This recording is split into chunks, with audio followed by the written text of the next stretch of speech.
చాలామంది మీకు వ్యతిరేకంగా ఉన్నారు, మీకు విరోధంగా ఉన్నారు, మీకు విరోధముగా గుంపు కూడారు, మీకు విరోధముగా ఆయుధాలను రూపిస్తున్నారు. అలాగనే మీకు విరోధముగా వాళ్ళు అనేక కుట్రలు, అనేక పన్నాగాలు చేసి మిమ్మల్ని నాశనం చేయాలని ప్రయత్నం చేస్తున్నారు. మీకు ద్రోహం చేయాలని, వెన్నుపోటు పొడవాలని, మోసం చేయాలని, మీ ఆస్తిని కాజేయాలని, మీ దగ్గర ఉన్న బంగారాన్ని దొంగిలించాలని, తస్కరించాలని రకరకాలుగా మీ జీవితంలో కొంతమంది మీకు విరోధమైపోయి మీకు విరోధముగా వాళ్ళ ఒక గ్రూప్గా ఏర్పడ్డారు. మీరు పనిచేసే దగ్గర, లేకపోతే మీ అత్తగారు మామగారి దగ్గర, మీ కుటుంబంలో, లేకపోతే మీ సంఘంలో, లేకపోతే రాజకీయంగా, ఇలాగా మీ ఆఫీస్లో ఇలాగ కొంతమంది మీకు విరోధంగా గుంపు కూడారు. విరోధంగా వాళ్ళు అనేక ప్రయత్నాలు చేస్తూ ఉన్నారు. కుమిలిపోతున్నావు, వేదన పడుతున్నావు.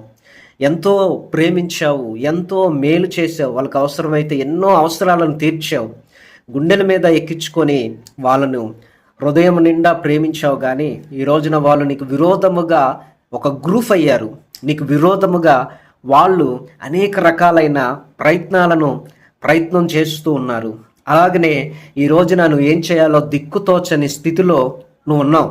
ఎస్పెషల్లీ నీ ఉద్యోగాల్లో నుండి నిన్ను తప్పించాలి, అలాగనే నీ భక్తి జీవితంలో నుండి నిన్ను తప్పించాలి, అలాగనే నీ యొక్క ఫ్యామిలీని నాశనం చేయాలి, అలాగనే నీ పేరుని ధ్వంసం చేయాలి, అలాగనే ఇంకా రకరకాలైన ఆలోచనలు, రకరకాలైన పన్నాగాలు, రకరకాలైన కుట్రలు పల్లుతున్నారు. సో ఇలాంటి మనుషుల్లో నువ్వు ఉంటున్నావు. సో ఇప్పటికే ఎంతోమంది నిన్ను మోసం చేశారు, ద్రోహం చేశారు, నీకు వెన్నుపోటు పొడిచారు. ఆ గాయాలన్నీ నీ హృదయం నిండా ఉన్నాయి. సో నువ్వు చాలా బాధపడుతున్నావు, వేదన పడుతున్నావు, ఏం చేయాలో దిక్కుతోచని స్థితిలో ఉన్నావు. అలాంటి వారికి దేవుడు ఏం చేయబోతున్నాడో, అలాంటి వారికి దేవుడు ఎలాంటి బుద్ధి చెప్పబోతున్నాడో, అలాంటి వారికి దేవుడు ఎలాంటి దెబ్బ కొట్టబోతున్నాడు యొక్క వీడియోలో నేను మీకు తెలియపరచబోతున్నాను. చాలా చాలా చాలా మంచి సబ్జెక్టు. సో మీ వ్యక్తిగత జీవితంలో నిజంగా జరిగే విషయాలే పరిశుద్ధాత్మ దేవుడు మాట్లాడుతున్నాడు. దానికంటే ముందుగా ఈ యొక్క వీడియోని ఒక లైక్ చేయండి, అనేకులకు కూడా షేర్ చేయండి, ఈ ఛానల్ని సబ్స్క్రైబ్ చేయండి. అలాగనే హై పాయింట్స్ ఉంటాయి, హై పాయింట్స్ ఇవ్వండి. దయచేసి ఈ వీడియోని అనేకులకు కూడా షేర్ చేయండి. వాట్సాప్ స్టేటస్లో, ఇన్స్టాగ్రామ్లో అనేక చోట్ల షేర్ చేసి అందరికి కూడా తెలియపరచండి. సో మనం సబ్జెక్ట్లోకి వెళ్ళిపోతాం. ఒక కామెంట్ చేయండి.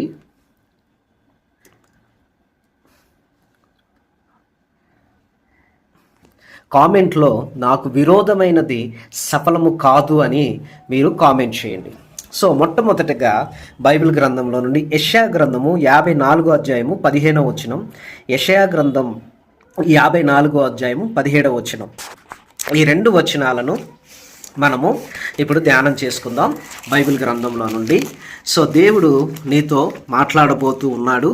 నా వ్యక్తిగత జీవితంలో కూడా చాలా సందర్భాల్లో నాకు వ్యతిరేకంగా ఎంతోమంది లేచారు, వ్యతిరేకంగా నాకు ఎన్నో పన్నాగాలు పన్నారు, ఎన్నో రకాలుగా చిత్రవదలు చేయాలని ప్రయత్నం చేసినప్పటికీ దేవుడు నాకు తోడుగా ఉండడం ద్వారా ఎవరి ప్రయత్నం కూడా వర్ధిల్లలేదు. నాకు విరోధముగా గుంపుగూడిన వారు కూడా నా పక్షమున చేరిపోయారు. సో ఇప్పుడు ఒక్కొక్క వాక్యాన్ని నేను మీకు చదివి వినిపించి సో ఈరోజు నా యొక్క వాక్యంలోనికి నేను ముందుకు వెళ్తాను. యెషయా గ్రంథము 54వ అధ్యాయం 11వ వచనంలో ప్రయాసపడి గాలి వాన చేత కొట్టబడి ఆదరణ లేక ఉన్నదానా, దేవుడు చెప్తున్నమాట. ఈరోజు నువ్వు చాలా ప్రయాసపడుతున్నావు, అలాగనే కొట్టబడ్డావు, అలాగనే ఆదరణ లేదు. ప్రయాసపడుతున్నావు, పని చేస్తున్నావు. ఎంత ప్రయాసపడుతున్నావు అంటే నీ భర్తను మార్చడానికి, నీ బిడ్డలను మార్చడానికి, నీ భార్యను మార్చడానికి, కుటుంబాన్ని మార్చడానికి, వాళ్ళని పోషించడానికి, వాళ్ళకి మంచి చదువులు చెప్పించడానికి, రుణాలు అప్పులు తీర్చడానికి ఇలాగ ఎంతో ప్రయాసపడుతున్నావు. కానీ భారం అయిపోయి నువ్వు ముందుకెళ్ళలేని పరిస్థితిలో నువ్వు ఉన్నావు. రెండోది కొట్టబడ్డం అనగా నిందల చేత, అవమానాల చేత, అనేక దెబ్బల చేత కొట్టబడి ఈ రోజున నీ హృదయం నిండా గాయాలు, నీ మనసు నిండా గాయాలు.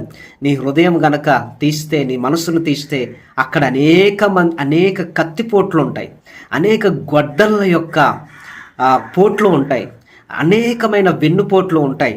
ఏంటయ్యా ఈ గాయాలు అంటే, నేను నమ్మిన వారు, నేను ప్రేమించిన వారు, నేను ఇష్టపడిన వారు, నేను సహాయం చేసిన వాళ్ళు ప్రత్యుపకారముగా నాకు చేసిన ద్రోహానికి గుర్తుగా, నాకు చేసిన మోసానికి గుర్తుగా ఉన్న ఈ గాయాలు అని అవి ఖచ్చితంగా చెబుతాయి. ఆదరణ లేక ఉన్నదానా?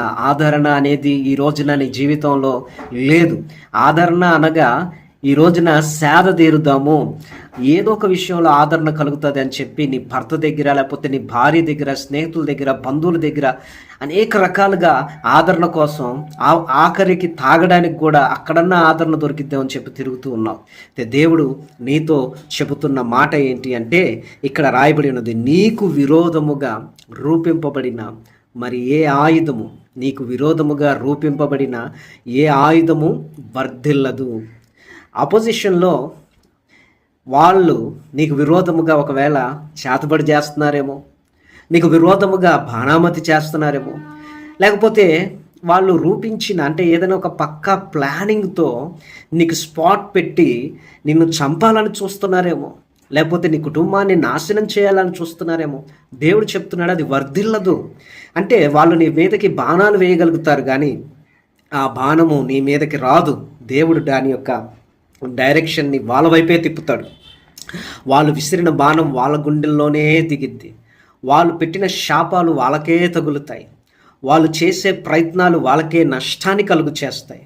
సో న్యాయ విమర్శల్లో నీకు దోషారోపణ చేయు ప్రతివానికి నీవు నేరస్థాపన చేసేదవు.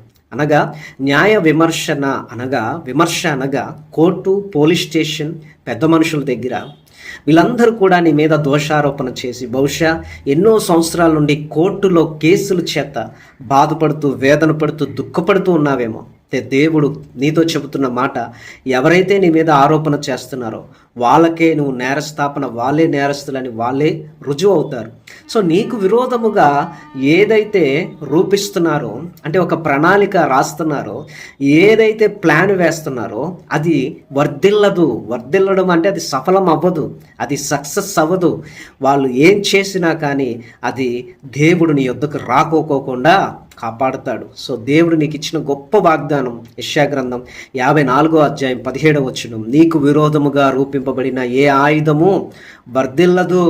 నిన్ను తగలబెట్టాలని, అగ్నితో నిన్ను కాల్చాలన్నా, నీళ్ళల్లో ముంచాలని, నీళ్ళల్లోకి నిన్ను ముంచేయాలి అని అనుకున్నా, జలములు నిన్ను ముంచలేవు, అగ్ని నిన్ను కాల్చలేదు. లేకపోతే ఏ రకంగా వాళ్ళు ప్రయత్నం చేసినప్పటికీ అది ఏమాత్రం కూడా వర్ధిల్లదు. ఒకవేళ నీ తల్లిదండ్రులు నీకు ఇచ్చిన ఆస్తి, అంతస్తు, నువ్వు కష్టపడి సంపాదించుకున్న నీ వెండి, బంగారము, నీ ఆస్తి, నీ ప్రాపర్టీ, నీ పొలము, నీ స్థలము, నీ ఫ్లాటు, లేకపోతే నీ ఇల్లు, ప్రణాళికబద్ధకరంగా వాళ్ళు నీకు అన్యాయం చేసి, ఫోర్జరీ చేసి, కబ్జా చేసి నీ యొద్ద నుండి దోచుకోవాలనుకున్నా అది వాళ్ళ వల్ల కాదు. దేవుడు నీకు ఖచ్చితంగా సహాయం చేస్తాడు. అలాగనే యెషయా గ్రంథం 54వ అధ్యాయం 15వ వచనంలో, జనులు గుంపు కూడినను వారు నా వలన కూడరు.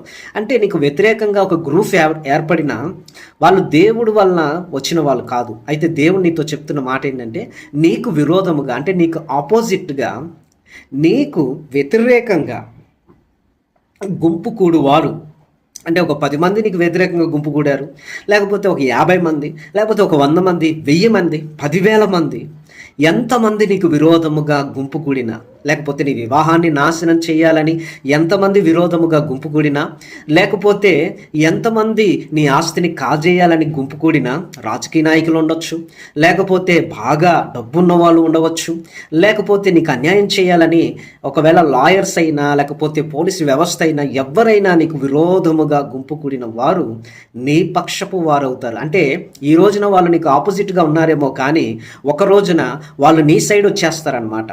అంటే ఏంటి అంటే వాళ్ళు నీకు మేలు చేస్తారు, నీకు వాళ్ళు ఖచ్చితముగా తోడుగా ఉంటారు. అంటే ఇప్పుడు నిన్ను వెన్నుపోటు పడవాలనుకున్న వాళ్ళనే దేవుడు నీకు అనుకూలమగునట్లుగా దేవుడు చేస్తాడు. అంటే నీ శత్రువులనే దేవుడు మిత్రులుగా చేస్తాడు, నీ వ్యతిరేకుల్నే దేవుడు వాళ్ళ చేతుల్లో నేను వర్ధిల్లునట్లుగా దేవుడు చేస్తాడు. సో కాబట్టి నీకు వ్యతిరేకంగా పన్నిన ఏ పన్నాగము కూడా అది వర్ధిల్లదు, అది నాశనం అవుతుంది. నీకు విరోధముగా గుంపు కూడిన వాళ్ళందరూ నీ పక్షపు వారు అవుతారు, అంటే నీ వైపు వచ్చేస్తారు వస్తారనమాట. అంటే నీ యొక్క జోన్లోకి వచ్చి నీతో ఫ్రెండ్లీగా ఉంటారు, నీకు స్నేహితులు అవుతారు, ఆప్తులు అవుతారు. అలాగనే నీకు విరోధంగా ఉన్న వాళ్ళు, వ్యతిరేకంగా ఉన్న వాళ్ళందరూ కూడా నీకు తల్లిదండ్రులుగా, ఆత్మీయులుగా మార్చబడతారు. కాబట్టి భయపడవద్దు, దిగులు పడవద్దు. అలాగనే ఈ రోజున నిన్ను ఎవరైతే మోసం చేశారో, అలాగే నిన్ను ఎవరైతే వెన్నుపోటు పొడిచారో, అలాగనే నిన్ను ఎవరైతే నమ్మించి గొంతు కోయాలని చూశారో, నీకు ద్రోహం చేసిన వాళ్ళు, నీకు అన్యాయం చేసిన వాళ్ళు, నీ యొద్ద నుండి దొంగిలించిన వాళ్ళు, ఇదిగో నీ దగ్గరికి వచ్చి నీ ఇంట్లో ఉండి నీతో పాటు తిని నీ ఆశ్రయం తీసుకొని ఆఖరికి నిన్ను రకరకాలుగా చిత్రవద చేయాలనుకున్న వారికి దేవుడిచ్చే ప్రతిఫలం ఏంటో తెలుసా? పగ తీర్చుట నా పని. సో దేవుడు నిన్ను ఒక మాట అంటే దేవుడు ఊరుకోడండి. నిన్ను కొట్టాలంటే దేవుడు ఊరుకోడు. నీ కాంపౌండ్లోకి ప్రవేశించి నిన్ను డిస్టర్బ్ చేస్తే దేవుడు ఊరుకోడు.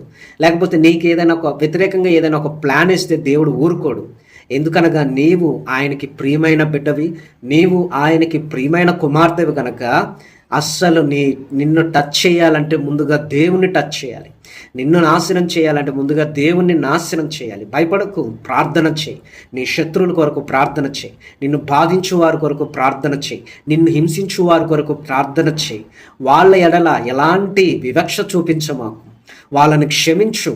అలాగనే వాళ్ళకి ఆహారం పెట్టాలని నీ ఇంటికి వచ్చి నీ ఎదుట మోకరిస్తే వాళ్ళకి ఆహారాన్ని ఇవ్వు. భయపడకు.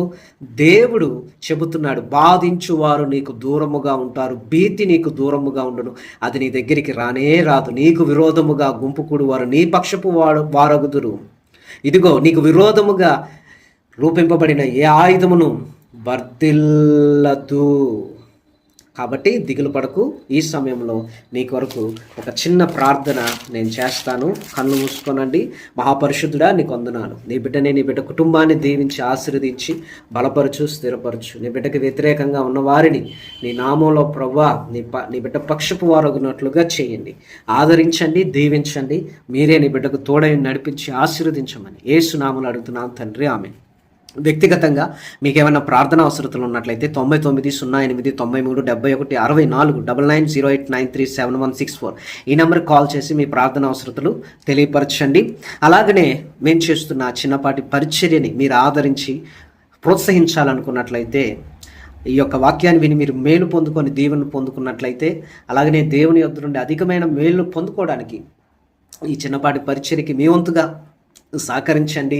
పరిశుద్ధుల అక్కర కొరకు మీ వంతుగా ఈ నెంబర్కి ఫోన్పే, గూగుల్ పే, పేటిఎం ఉంది. మీ యొక్క కానుకలను పంపించి ఈ యొక్క పరిచర్యకి సపోర్ట్ చేయండి. దేవుడు నీకు ఖచ్చితంగా మేలు చేస్తాడు. కామెంట్ చేయండి, నాకు విరోధమైనది ఫలించదు లేకపోతే వర్ధిల్లదు అని. God bless.